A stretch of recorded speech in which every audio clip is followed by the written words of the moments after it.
Buenos días, iglesia, ¿cómo están?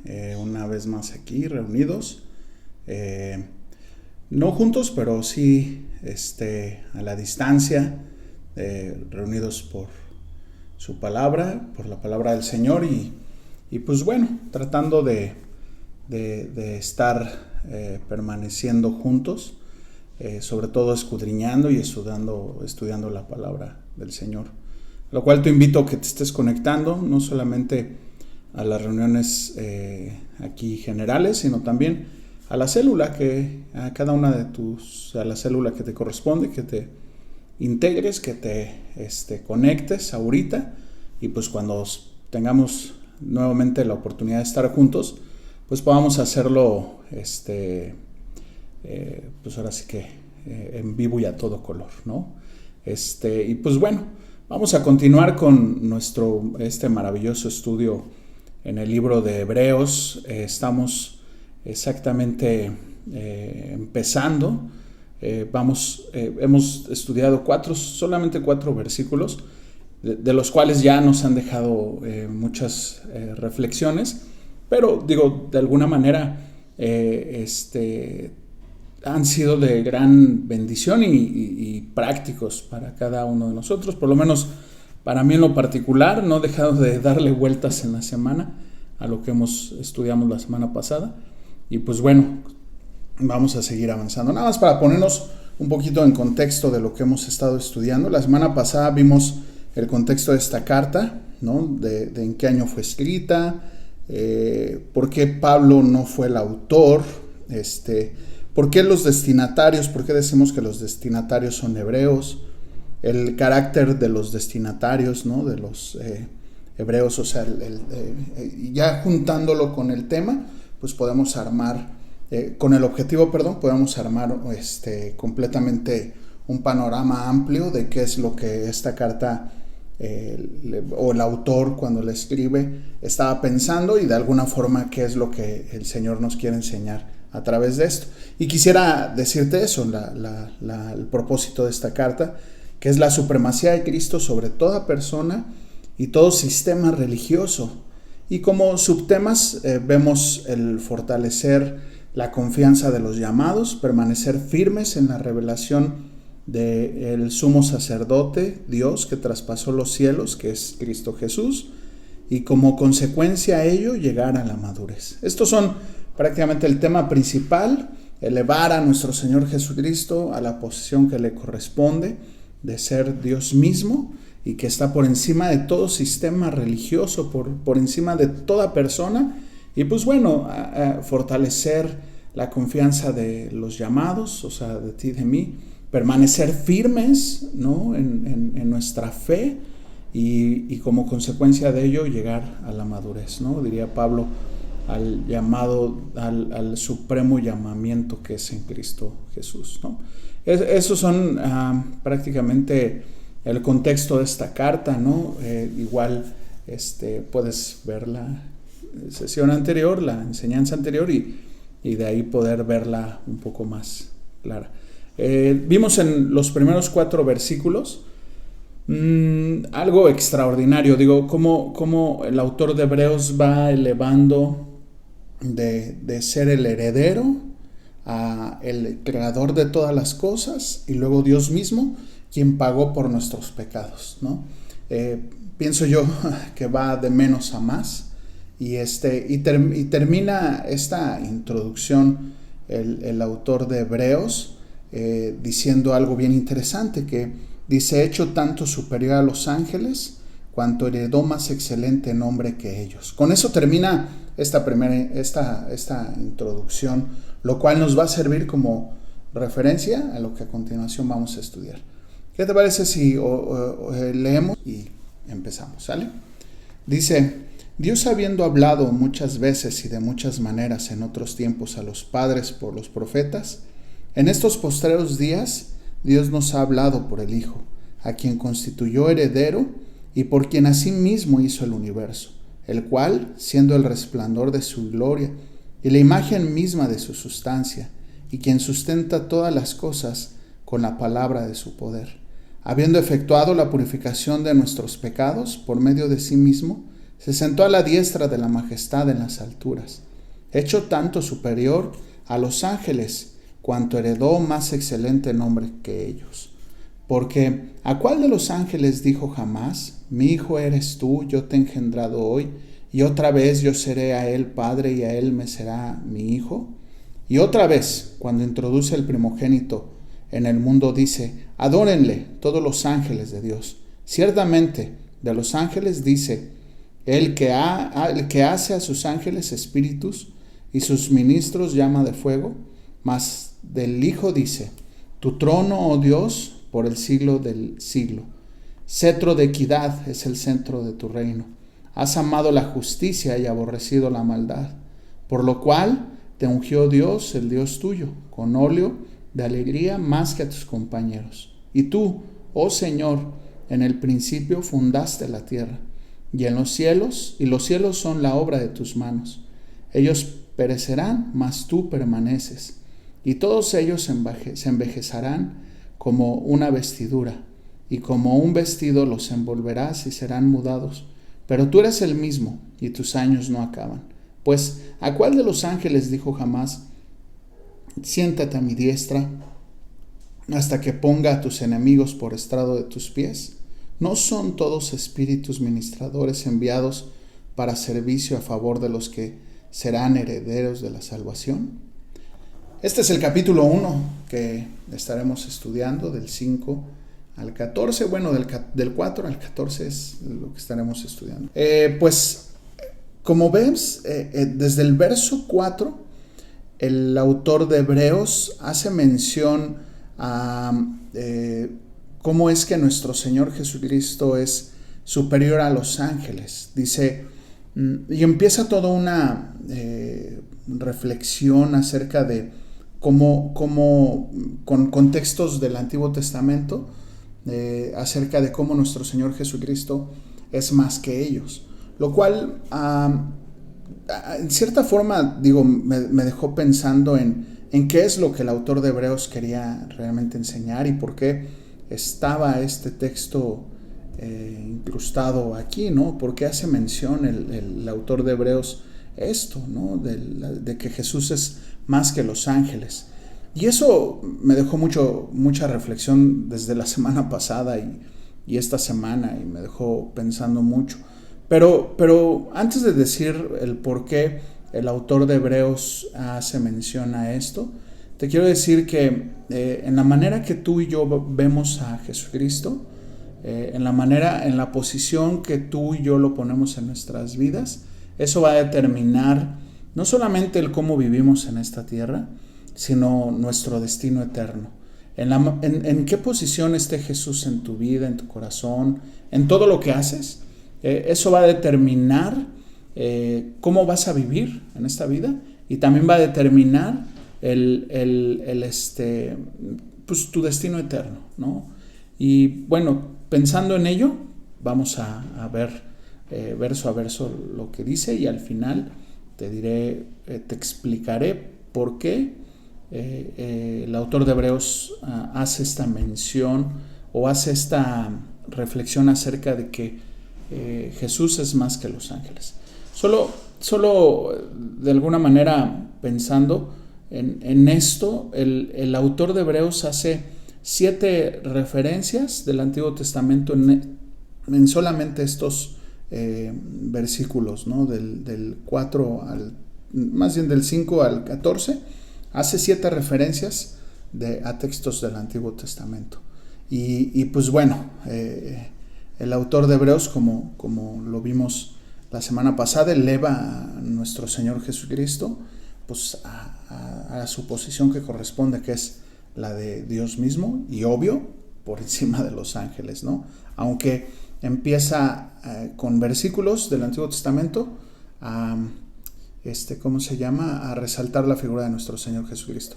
Y esto es interesante porque la Biblia se interpreta con la misma Biblia. Esa es una clave de interpretación de la Escritura, para que tú y yo podamos entender textos de la Escritura que podrían ser un poco complejos.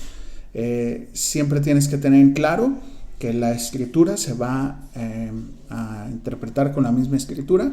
Y la otra cosa es que todo texto que tú y yo veamos y estudiemos, también tiene que ser leída en el contexto pues puede ser del pasaje, ¿no? Hasta del capítulo, debe de ser del contexto de la carta y definitivamente en el contexto de toda la escritura, ¿no? De toda la Biblia. Eso es fundamental para que tú y yo podamos observar y podamos de alguna forma que para ti, para mí puedas tener una interpretación correcta, ¿no? Eso es lo que quiero decir. Ahora sí, vámonos al verso 4 de Hebreos 1. Dice: hecho tanto a superior a los ángeles, cuanto heredó más excelente nombre que ellos, ¿no? Este versículo de hecho tanto superior a los ángeles se ha usado mal en el sentido de la palabra hecho, porque esta palabra hecho pues podría decirnos o nos podría mostrar que Jesucristo fue creado, ¿no? Y que no era Dios mismo desde el inicio de la creación de todo, sino que en algún momento Dios creó a Jesucristo.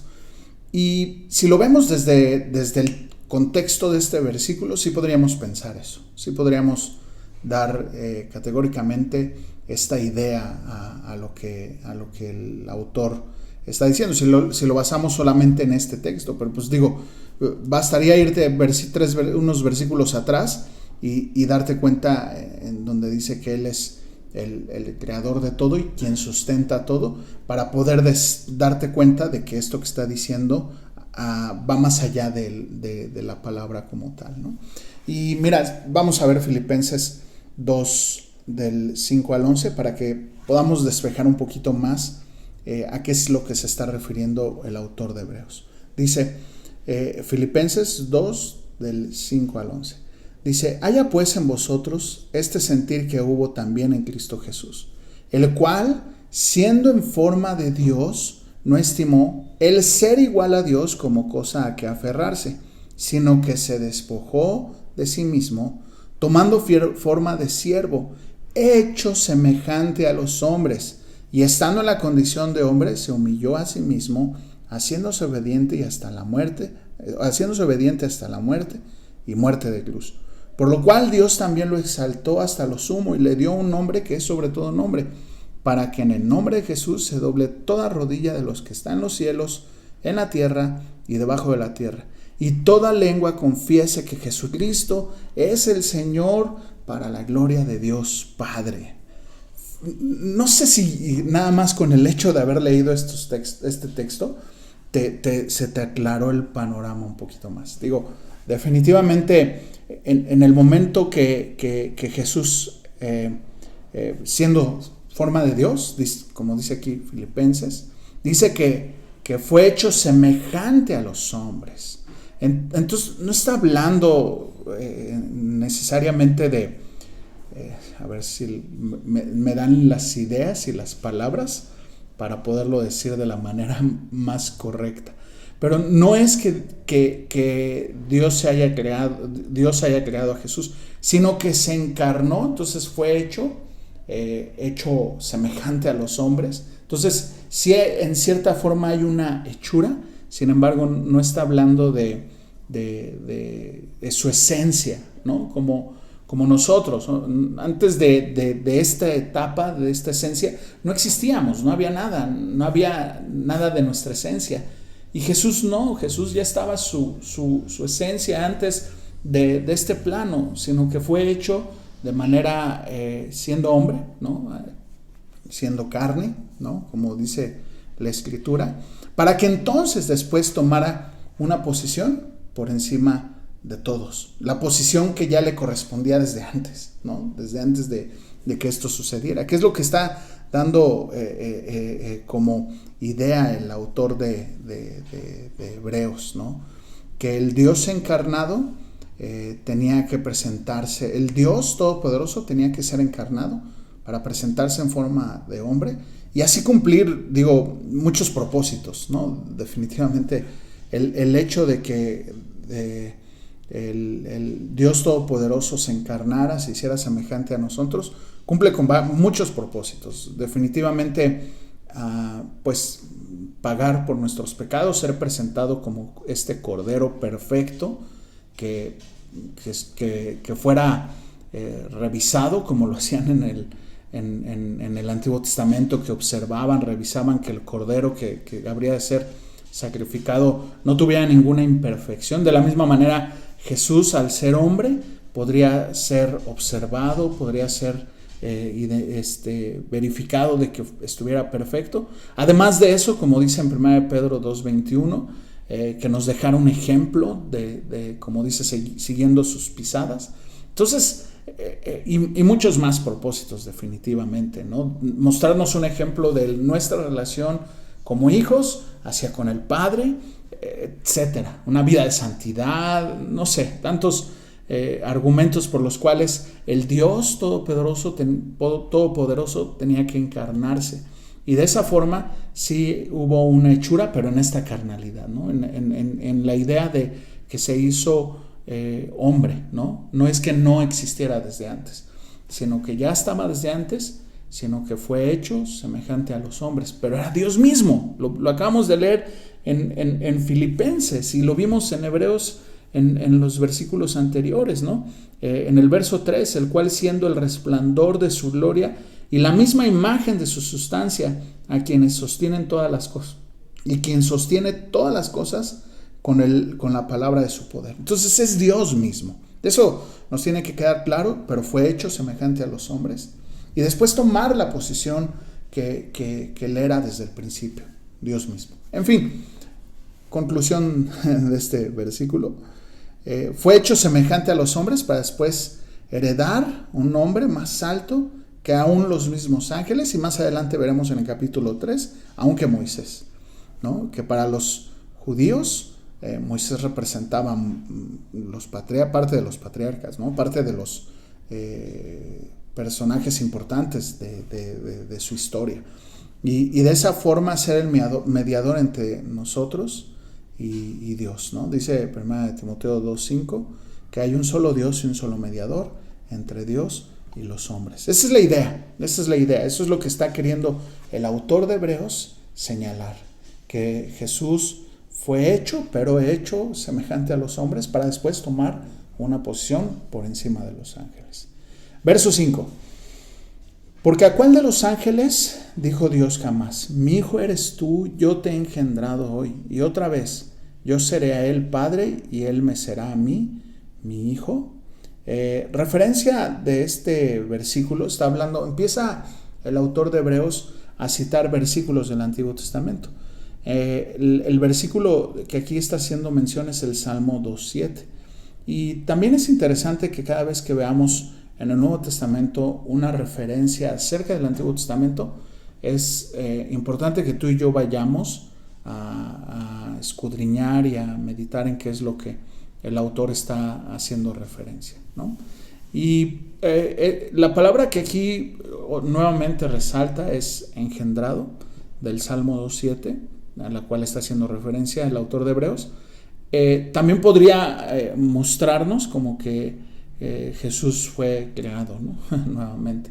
Y otra vez, nuevamente habla no de ser creado todo, su esencia, todo él, desde cero, por así decir, sino que está hablando de una revelación. De hecho, la palabra engendrado en el hebreo significa mostrado, revelado.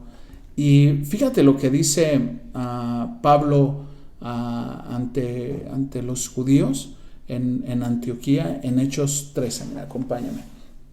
Dice, varones, hermanos, hijos del linaje de Abraham, ¿no? O sea, está hablándole a judíos. Y los que entre vosotros teméis a Dios. A vosotros es enviada la palabra de esta salvación, porque los habitantes de Jerusalén y sus gobernantes, no conociendo a Jesús ni las palabras de sus profetas que se leen todos los días de reposo, las cumplieron al condenarle, y sin hallar en él causa digna de muerte. Pidieron a Pilato que se le matase, y habiendo cumplido todas las cosas de las que en él estaban escritas, quitándolo del madero lo pusieron en el sepulcro. Mas Dios lo levantó de entre los muertos. Y él se apareció durante muchos días a los que habían subido juntamente con él de Galilea a Jerusalén, los cuales ahora son testigos ante el pueblo. Y nosotros también os anunciamos el evangelio de aquella promesa hecha a nuestros padres, la cual Dios ha cumplido a los hijos de ellos, a nosotros, resucitándole a Jesús, como está escrito también en el Salmo 2: mi hijo eres tú, yo te he engendrado hoy. Y en cuanto a que le levantó de los muertos para nunca más volver a la corrupción, lo dijo así: os daré las misericordias fieles de David. Fíjate qué interesante que Pablo hace mención de este mismo Salmo 2, y la referencia que él hace es que en el momento que Jesús resucita, es engendrado como su hijo, ¿no? Y es interesante la referencia que hace Pablo al ser engendrado, y la misma referencia que habla de su resurrección. Entonces, cuando está hablando de ser engendrado, está hablando de la resurrección. Y qué padre que podemos ver y darnos cuenta de que no está hablando de un ser creado, sino de que tomó una posición nuevamente, que era una posición que ya le correspondía desde antes, desde el principio, ¿no? Siendo el alfa y el omega, ¿no? El principio y el fin. Y esa es la posición en la cual nuestro Señor Jesucristo tiene desde el principio.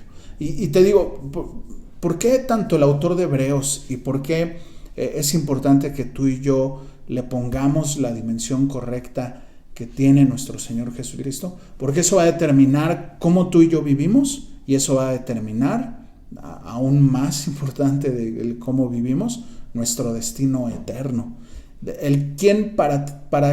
Quién sea Jesús para ti va a determinar cómo vas a vivir en esta vida, y aún más va a determinar pues, tu destino eterno, ¿no? Qué interesante.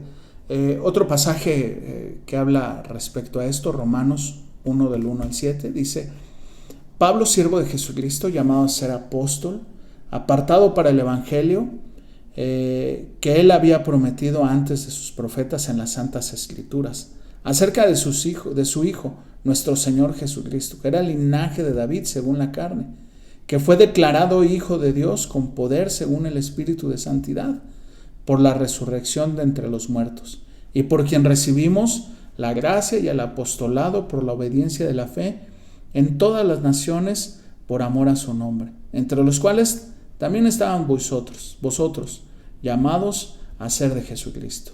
Fíjate,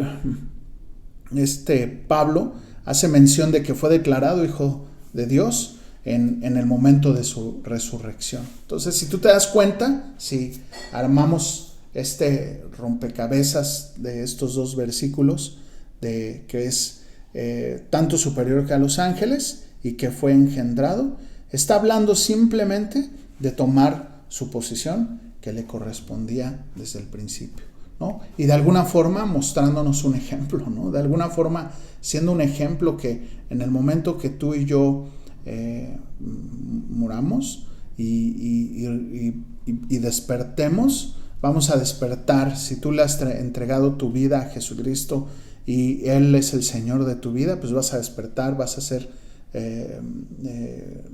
pues sí, despertado, resucitado para la vida eterna, en esta resurrección, para vida eterna o para muerte eterna. Y dice Pablo, ¿no? Si Jesús no resucitó, pues vana es nuestra predicación, ¿no? Vano es todo lo que hablemos acerca de Él, porque entonces no hubiera cumplido su obra completa, hubiera sido un charlatán. Sin embargo, nuestro Señor Jesucristo resucitó, no hay nadie en la tumba, no hay evidencia de su muerte, ¿no? En fin, ese es como el punto medular de esta idea, la idea de estos dos versículos, que Jesús murió y resucitó para tomar, fue hecho semejante a los hombres, vivió en esta tierra, ¿no? Como hombre, para darnos ejemplo y todo lo que te he dicho, muere, resucita y regresa a su posición como el heredero, Dios, dueño de todas las cosas, el cual era su posición desde el principio. Qué interesantes versículos, ¿no? Tal vez podríamos pensar un poco complejos de entender, pero realmente no son complejos. Es muy sencillo de ponerle la dimensión correcta o lo que está queriendo decir el autor. Y en eso va a redundar el autor hasta el verso 14. Fíjate, el verso 6. Y otra vez, cuando introduce al primogénito en el mundo, dice: adórenle todos los ángeles de Dios. Este versículo está haciendo referencia a Deuteronomio 32, 39 y 43. Si quieres lo leemos. Dice: ved ahora que yo soy y no hay dioses conmigo, y yo hago morir y yo hago vivir, y yo hiero y yo sano, y no hay quien pueda librarse de mi mano, porque yo alzaré a los cielos mi mano, y diré: vivo yo para siempre. Sí, afilaré mi reluciente espada, y echaré mano del juicio. Yo tomaré venganza de mis enemigos, y daré la retribución a los que me aborrecen. Embriagaré de mi sangre mis saetas, y mi espada devorará carne, en la sangre de los muertos y de los cautivos, en las cabezas de larga cabellera del enemigo. Alabad, naciones, a su pueblo, porque él vengará la sangre de sus siervos, y tomará venganza de sus enemigos, y hará expiación por toda la tierra de su pueblo. A este pasaje, al verso 43, es que está haciendo referencia en el verso 6 de Hebreos 1. Hebreos 1:7 dice: ciertamente de los ángeles dice: el que hace a sus ángeles espíritus, y a sus ministros llama fuego. Este está haciendo referencia al Salmo 104:4, que dice: el que hace a los vientos sus mensajeros, y a las flamas de fuego sus ministros. Verso 8. Mas el Hijo dice: tu trono, oh Dios, por el siglo de los siglos, cetro de equidad, es el cetro de tu reino. Has amado la justicia y aborrecido la maldad, por lo cual te ungió Dios, el Dios tuyo, con óleo de alegría, más que a tus compañeros. Aquí está haciendo referencia al Salmo 45, del verso 6 al verso 7, que dice: y otra vez, cuando introduce al primogénito en el mundo, dice: adónenle todos los ángeles de Dios. Y ciertamente de los ángeles dice: el que hace a sus ángeles espíritus, y a sus ministros llama de fuego. Aquí es muy claro en decir que los mismos ángeles adorarán al enviado, que sería su Hijo Jesucristo, que sería nuestro Señor. Verso 10. Tú, oh Señor, vamos a leer el verso 10 y el verso 11. Tú, oh Señor, en el principio fundaste la tierra, y los cielos son obra de tus manos. Ellos perecerán, mas tú permaneces, y todos ellos envejecerán como una vestidura, y como un vestido los envolverás y serán mudados. Pero tú eres el mismo, y tus años no acabarán. Aquí está haciendo referencia al Salmo 102, 25 al 27. Desde el principio tú fundaste la tierra, y los cielos son obras de tu mano. Ellos perecerán, mas tú permanecerás. Y todos ellos, como una vestidura, se envejecerán, como un vestido y como un vestido los mudarás y serán mudados. Pero tú eres el mismo, y tus años no se acabarán. Un paréntesis pequeño, porque estoy leyendo nuevamente los versículos que son a los que el autor de Hebreos está haciendo referencia, porque creo yo que es importante que todo lo que se te diga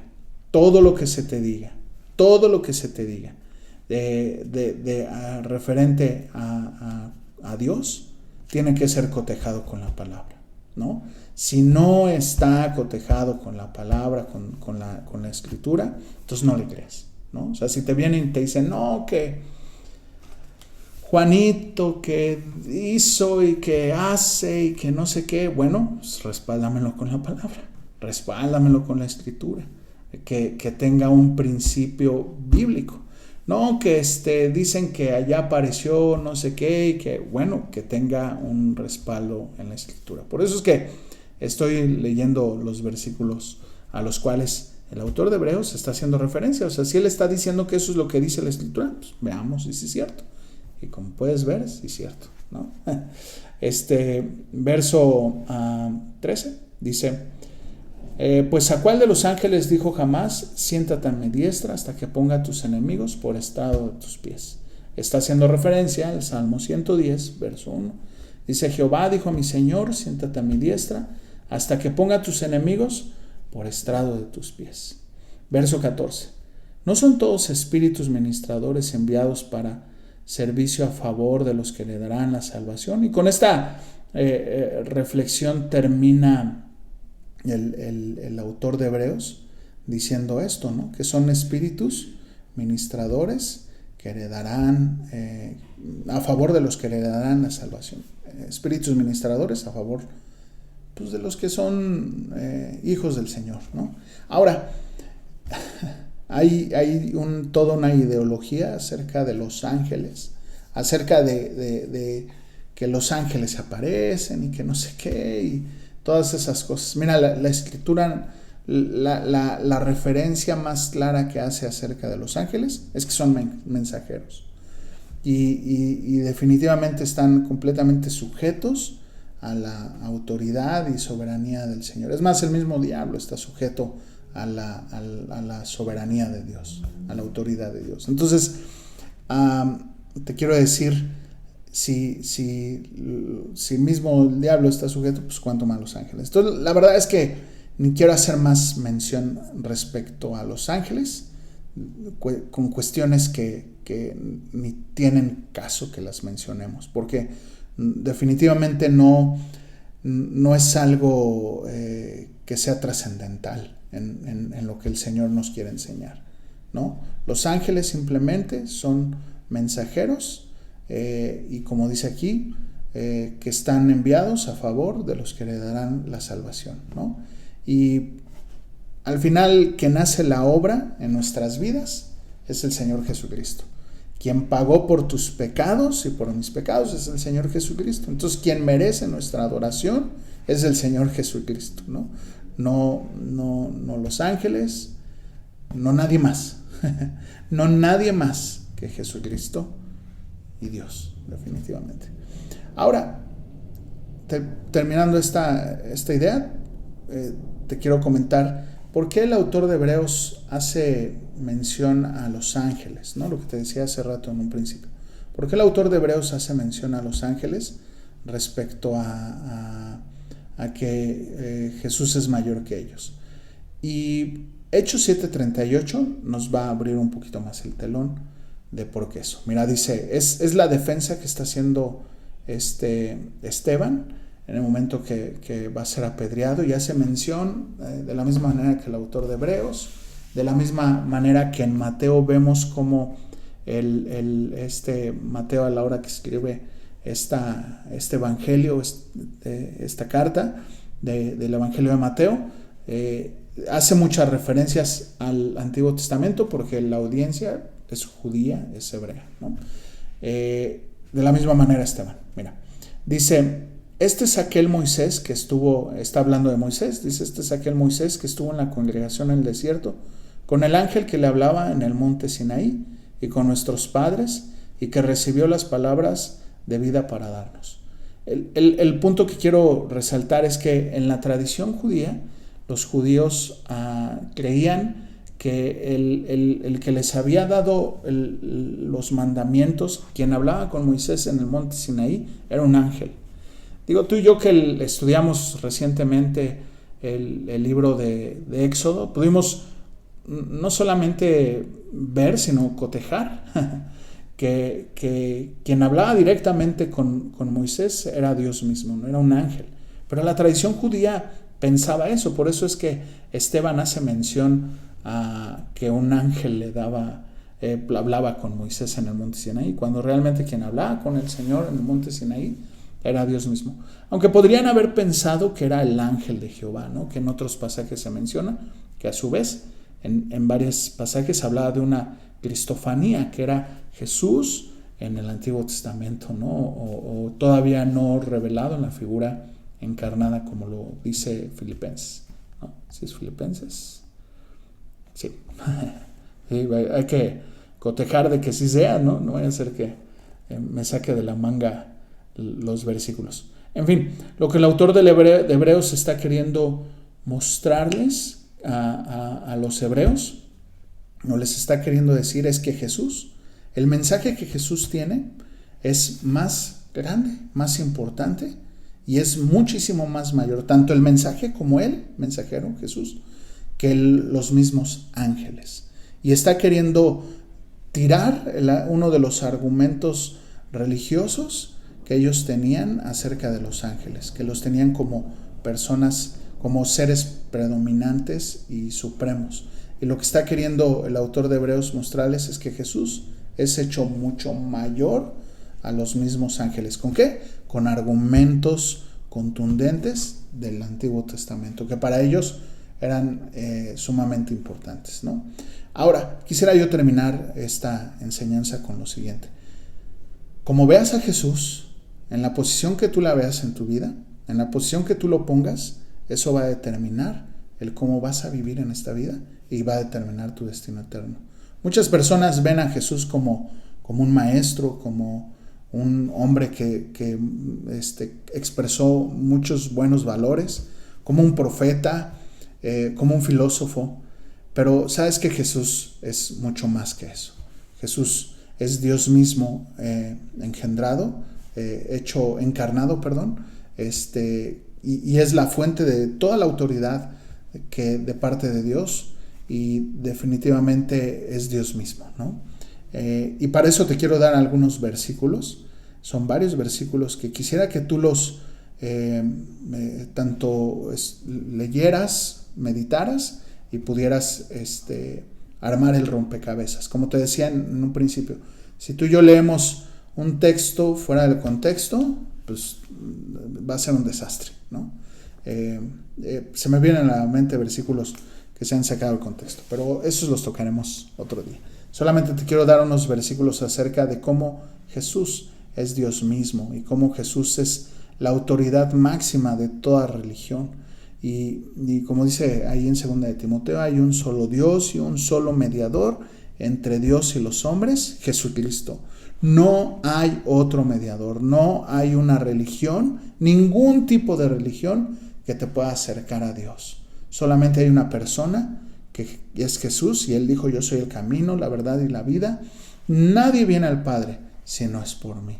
Es el único camino que nos puede llevar al Padre. No hay otra forma en la cual tú y yo lleguemos a Dios si no es por medio de nuestro Señor Jesucristo, ¿no? Dice 1 Juan 5:20, pero sabemos que el Hijo de Dios ha venido y nos ha dado entendimiento para conocer es 1 Juan 5:20, perdón.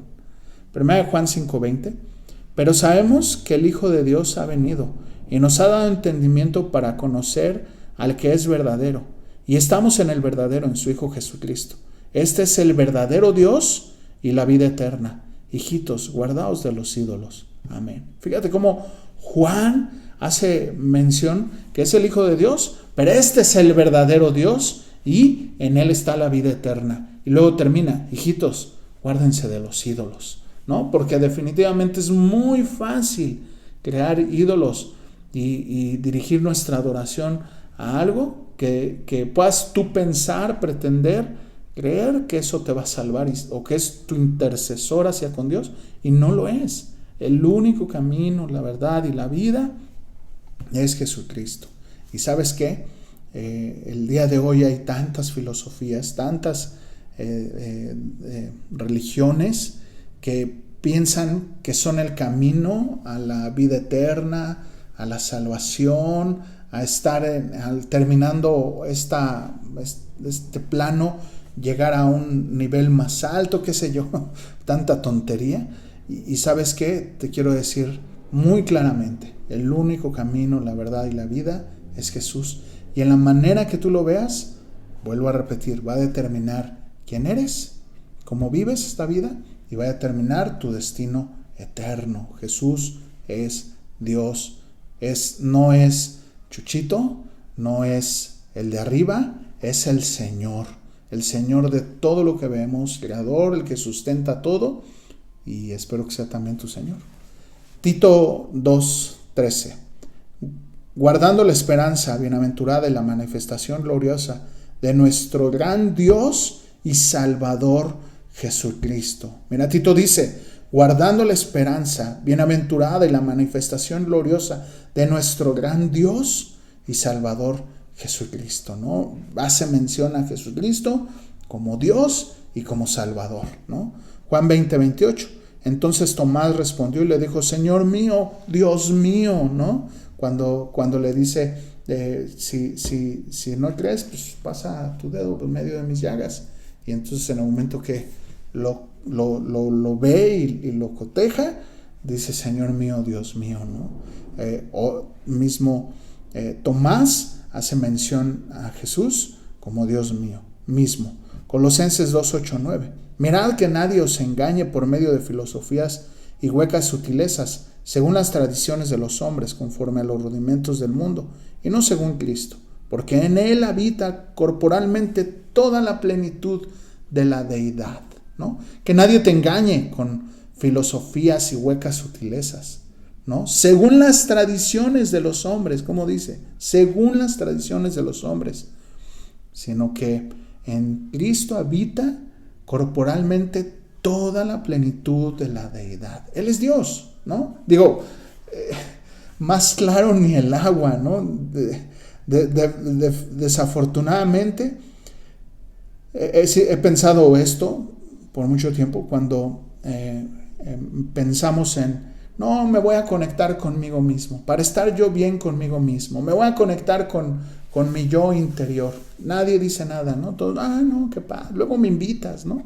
Pero cuando mencionas, voy a una reunión a estudiar la palabra, le he rendido mi vida a Jesucristo, todas las cosas cambian, empieza una persecución en contra de tu vida. No fueran, como dice aquí, ¿no? Huecas sutilezas y filosofías o tradiciones, porque entonces así la respetan, pero ya en el momento que dices, le he rendido mi vida a Cristo, no, hombre, la persecución comienza a todo lo que da, ¿no? A todo fuego, ¿no? Juan 1, del 1 al 3. En el principio era el verbo, y el verbo era con Dios, y el verbo era Dios, y el verbo era Dios. Este era en el principio con Dios, y todas las cosas por él fueron hechas, y sin él nada de lo que ha sido hecho fue hecho. En él estaba la vida, y la vida era la luz de los hombres. Dice que en el principio era el verbo, y el verbo era con Dios, y el verbo era Dios. Este era en el principio con Dios, y todas las cosas por él fueron hechas, y sin él nada de lo que ha sido hecho fue hecho. O sea, él es no solamente es Dios, sino es el creador, y como dice en Hebreos 1:3, quien sustenta con el poder de su palabra, ¿no? Todas las cosas.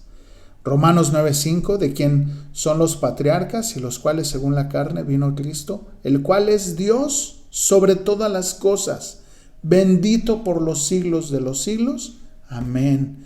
Te lo vuelvo a leer. De quien son todos los patriarcas y de los cuales según la carne vino Cristo, el cual es Dios sobre todas las cosas, bendito por los siglos de los siglos. Amén. O sea, Pablo claramente dice, el cual es Dios, ¿no?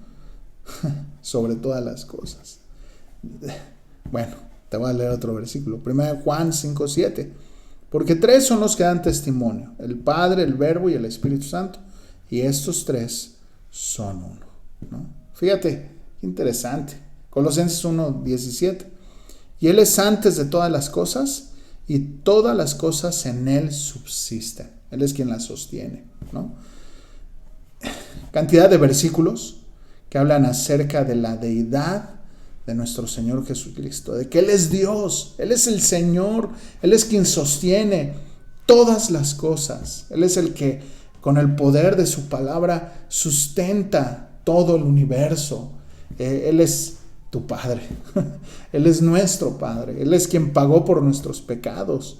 Qué maravilloso es esto. No sé tú, a mí me llena de tanto gozo el poderme dar cuenta y despejar de mi mente cualquier duda que pudiera haber. Y quiero dejar bien en claro esto. Él es sobre toda filosofía. Él es el autor y consumador de la fe, ¿no? Y Él está por sobre toda ideología filosófica, religión, y es el único y verdadero camino. Jesús dijo: yo soy el camino, la verdad y la vida. Soy el camino, soy la verdad y soy la vida. Nadie viene al Padre si no es por mí. Así dijo el Señor Jesús. Él es el único que se ha autodenominado como el camino, la verdad y la vida, el camino al Padre, ¿no? Eso no sé, para ti, para mí, me hace reflexionar acerca de en qué posición estoy poniendo a Jesús.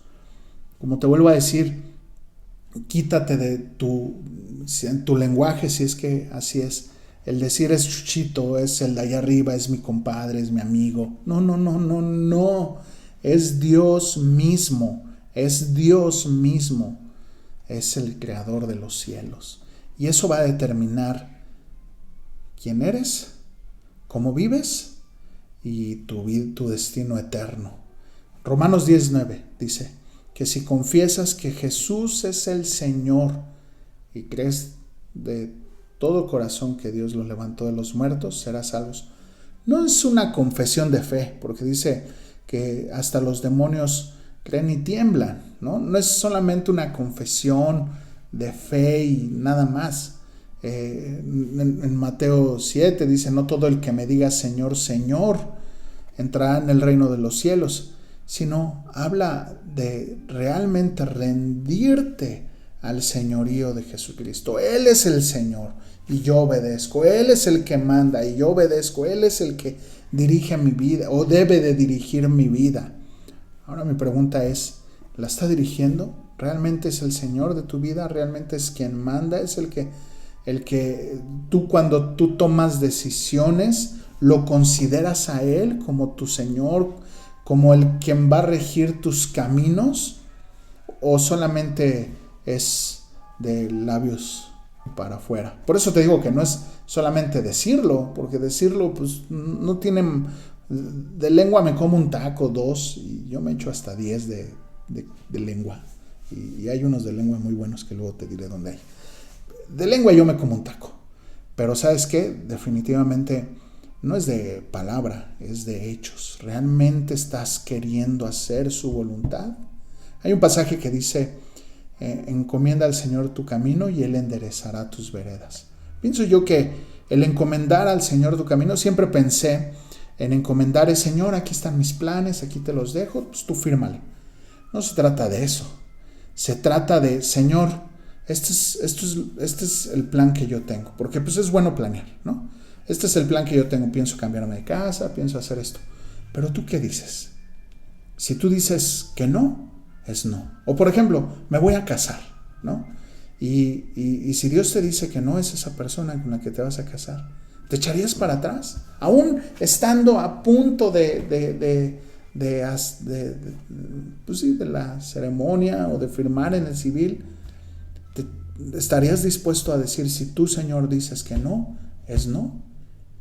Esas son evidencias de que realmente estás encomendando al Señor tu camino. Esas son evidencias de que realmente el Jesucristo es el Señor de tu vida. No que digas: es mi Señor, y realmente no lo sea. Es mi Señor y te voltees y estés adulterando. Es mi Señor y te voltees y estés estafando. Es mi Señor y te voltees y estés mintiendo. Es mi Señor y te voltees y estés fornicando. Entonces, ¿sabes qué te quiero decir? Jesús no es tu Señor. Otro es tu Señor. Tal vez eres tú mismo, tal vez una filosofía, ¿no? Una religión en donde te dicen: ven, da una indulgencia para que pagues tus pecados y vete y sé feliz. En el momento que tocamos a Jesucristo, en el momento que mencionamos a Jesucristo, y que eso significa responsabilidad de tu parte y de mi parte, entonces ya es otro punto más, ¿no? Ya es otra cosa más bien, muy diferente a lo que enseñan las religiones. La felicidad, el estar bien en esta tierra y no un compromiso. De eso se trata la vida en Cristo. Últimos pasajes. ¿Cómo saber si realmente Cristo es lo más importante en tu vida, es el número uno en tu vida? Juan 14:15 dice: si me amas, guarda mis mandamientos. Juan 14:21, el que tiene mis mandamientos y los guarda, este es el que me ama, y el que me ama será amado por mi Padre, y yo lo amaré y me manifestaré a él. Juan 14:23, el que me ama, mi palabra guardará, y mi Padre la amará, y vendremos a él y haremos morada con él. El que no me ama, no guarda mis palabras, y la palabra que habéis oído no es mía, sino del Padre que me envió. Amar a Dios, amar a Cristo, es amar su palabra, es vivirla. Y guardarla no solamente es tenerla escondida, sino es ponerla por obra. Termino con una reflexión de Martín Lutero. Dice: lo que el hombre ama, aquello es su Dios, porque lo lleva en su corazón, anda con ello día y noche, duerme con ello y despierta con ello, sea lo que fuere, riqueza, dinero, placer o renombre. Te lo vuelvo a leer. Lo que el hombre ama, aquello es su Dios, porque lo lleva en su corazón, anda con ello de día y de noche, duerme con ello y despierta con ello, sea lo que fuere, riqueza o dinero, placer o renombre. Qué interesante. ¿Quién es tu Dios? ¿Quién es la fuente de tu autoridad, de la autoridad de tu vida? ¿Quién es la fuente? ¿Quién es, en qué es lo que piensas? ¿Dónde está tu tesoro? Ahí está tu corazón. ¿Tu tesoro es Dios, el reino de Dios y su justicia? ¿O tu tesoro eres tú mismo, el placer, el renombre, el dinero, ¿no? Eso es lo que el autor de Hebreos quiere enseñarle a los hebreos, que Jesús está por sobre todo nombre, que Jesús está por encima de los ángeles, y más adelante va a decir, en el capítulo 3, está por encima de mismo Moisés. Oramos, le damos gracias a Dios. Señor, gracias Dios por tu palabra, gracias Señor que nos hablas por ella, y definitivamente Señor queremos rendir nuestra voluntad al señorío de nuestro Señor Jesucristo. Sé tú el Señor y nosotros tus siervos, tus esclavos. Sé tú quien manda y nosotros quien obedecemos. Ayúdanos, Señor, a que esto no sea de labios, de lengua, sino que realmente sea una verdad y sea una acción. Ayúdanos, Señor, a realmente buscar tu reino y tu justicia y poder descansar en todas tus promesas. Sé tú, Señor, en medio de nosotros. En el nombre de Jesús. Amén. Pues, hermosísima familia, que tengas muy bonita semana. Te vuelvo a invitar, conéctate en tus células, no te dejes de conectar. Estamos estudiando también Hebreos más detalladamente, y pues nos estamos viendo. Esperemos que pronto nos veamos en persona, y si no, pues nos seguimos viendo por este medio, y que Dios te bendiga. Más allá